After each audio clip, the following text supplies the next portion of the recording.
ಬೇಕಲ್ ತಂತಿ ಉದ್ದವೆಷ್ಟು? ಒಂದು ಆಯತಾಕಾರ ಹೊಳ ಐತಿ, ಅದರ ಉದ್ದ 150 ಮೀಟರ್ ಐತಿ ಮತ್ತು ಅಗಲ 120 ಮೀಟರ್ ಐತಿ. ಹಾಗಾದರೆ ಹೊಳದ ಸುತ್ತಲೂ ಅವರ 2 ಸುತ್ತ ಬೇಲಿ ಹಾಕ್ತಾರಂತ. ಅದಕ್ಕೆ ಬೇಕಾದ ತಂತಿ ಉದ್ದವೆಷ್ಟು ಅಂತ ಕೇಳ್ಯಾರ. ಈಗ ಆಯತ ಸುತ್ತಳತೆ ತಗೋತೀನಿ. ಆಯತ ಸುತ್ತಳತೆ ಬರೋಬ್ಬರಿ 2 ಗುಂಡ್ಲೆ ಗುಂಡಾವರಣ. ಉದ್ದ ಅಧಿಕ ಅಗಲ. ಉದ್ದ 150 ಮೀಟರ್ ಅಧಿಕ ಅಗಲ 120 ಮೀಟರ್. 150 ಅಧಿಕ 120 ಬರೋಬ್ಬರಿ 270 ಗುಂಡ್ಲೆ 2.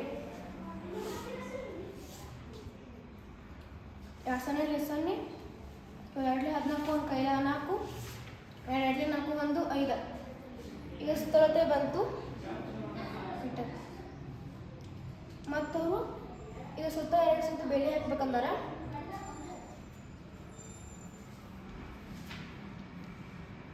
ಬೇಲಿ ಹಾಕಲು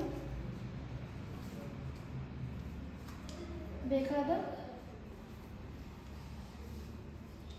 ಉದ್ದ ಬರೋಬ್ಬರಿ ಅವ್ರಿಗೆ 2 ಸುತ್ತ ಹಾಕ್ಬೇಕಂದಾರ. ಅದಕ್ಕೆ 540 ಗುಂಡ್ಲೆ 2.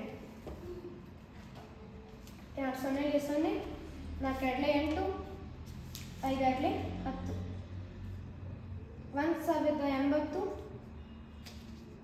ಮೀಟರ್.